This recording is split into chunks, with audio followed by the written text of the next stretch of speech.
Bismillahirrohmanirrohim. Alloh taologa hamd va sanolar bo'lsin. Payg'ambarimiz Muhammad Mustafa sallallohu alayhi va sallamga durud va salovatlar bo'lsin. Mavlono Shams Tabrizi rahmatullohi alayhi 22-yo'riqda shunday deydilar. Haqiqiy oshiq bir mayxonaga kirsa, u yer unga namozgoh bo'lur. Ammo mayxo'r ayni namozgohga kirsa, u yer unga mayxona bo'lur. Bu hayotda nima qilsak qilamiz, farqlarimiz niyatlardadir, surat va belgilarda emas.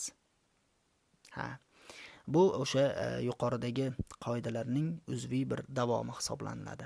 Bu yerda haqiqiy bir tasavvufiy qarashlik, niyatga, amallarga tasavvufiy yo'nalish, tasavvufiy yondashishlik yotibdi bu yerda.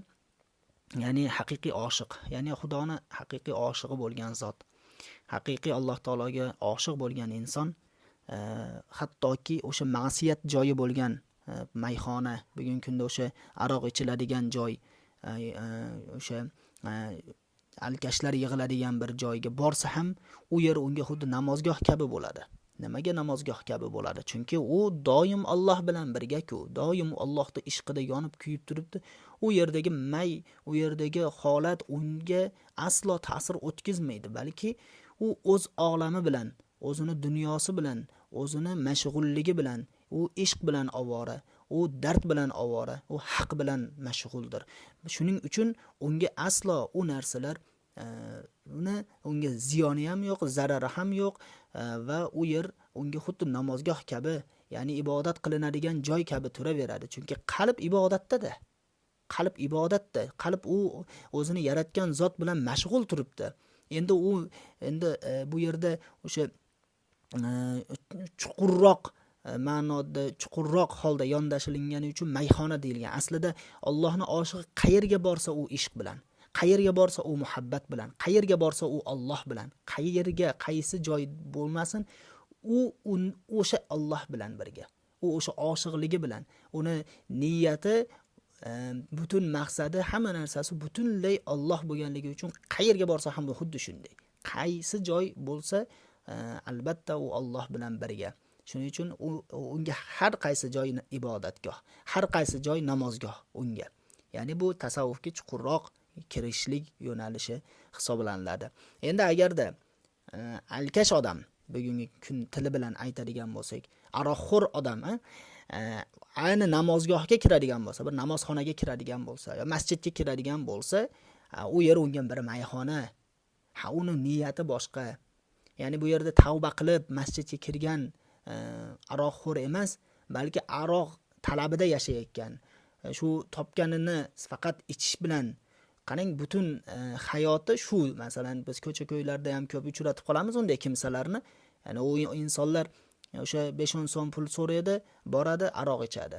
Shu 5-10 so'm aroq, o'sha pulga aroq ichish uchun, bir stakan aroq ichishlik uchun u ishni qiladi, bu ishni qiladi, tilanchilik qiladi, bo'ldi, o'shani ichadi, qoniqadi, biroz o'sha taskin topadi va shu bilan yashaydi. Uni o'sha yana u xumori tutganida yana o'sha g'amdaga tushadi. Shu g'ami arigandan keyin yana o'shani kayfi bilan yashaydi. Mana bu uni g'ami, butun niyati, butun maqsadi shu, o'sha bir stakan aroq. U masjidga kirsa ham o'sha g'amda turadi. Masjidga kirsa ham u odamlar egilib turgani boshqasi yo'q, lekin o'sha g'am, o'sha aroq, o'sha g'amda turadi. Ya'ni u insonning ichidagi ketayotgan narsa. Niyat tashqaridan u ho'ngrab yig'lashi mumkin masjidga kirib olib.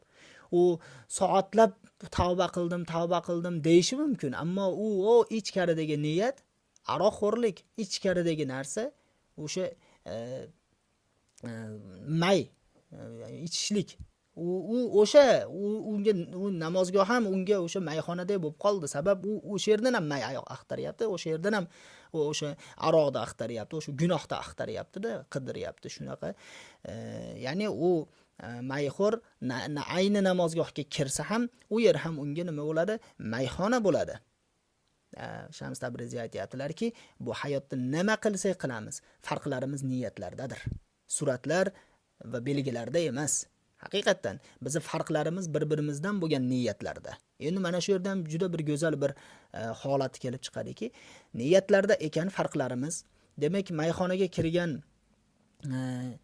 bir oshiqni bu kechalar ibodatda boshqa edi deb uning qalbidagi niyati bilmagan holda hukm chiqarishimiz va yoki kimnidir bu mani tavba qilibdi, to'g'ri yo'lga kiribdi, endi bu yaxshi gumon albatta-yu deb bir o'sha o'g'rini masjidga kirganini yo alkashni masjidga kirganini baholashimiz, ya'ni odamlar ustidagi baholashlarimizni to'g'rilashimiz. Aslida u narsalar Alloh taoloning bir hikmati bor. Alloh taolo o'zi bilguvchi. Biz ya'ni zohiran qarab shunday gumon qilyapmiz deymiz. Aslida gumon qilmanglar, yomon gumon qilmanglar, u ham harom deyilgan-ku. Ya'ni o'sha odamlarga nisbatan bir hukmlarni chiqarmaymiz. Hukmlar qilishlikka shoshmaymiz. Chunki bizning farqlarimiz niyatlarda va niyatlarimiz esa u insonni ichida turadigan narsa. Niyatlar odamning ichida turadigan narsa. Ya'ni nima uchun u amalni bajaryapti, nima uchun u yerda yuribdi, qanday yuribdi, qanday turibdi, ya'ni ichidagi niyat nima?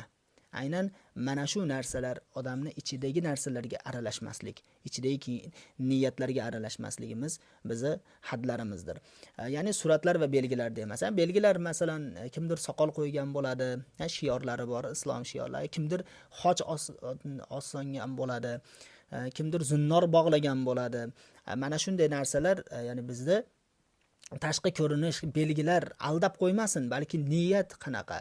Niyat shu niyatlar bilan Alloh taoloning oldida hisoblashamiz. Biz esa ularning ustida zohiran ko'rgan narsalarimiz bilan nima qilmaymiz? Hukm chiqarmaymiz. Shu o'rinda bir rivoyat yodimga tushdi. Bir darvish inson masjidga kirar ekan. Masjidga kirib tursa, o'sha masjiddagi ya'ni jamoat namozi o'qiladi. Jamoat namozidan keyin o'sha darvish yana boshqalardan namoz o'qiydi. Namoz o'qiganida imom so'raydiki, nimaga siz bizni jamoat namozimizni to'g'atmadingizmi dedi. Sizlar namoz o'qidinglarmi hali dedi.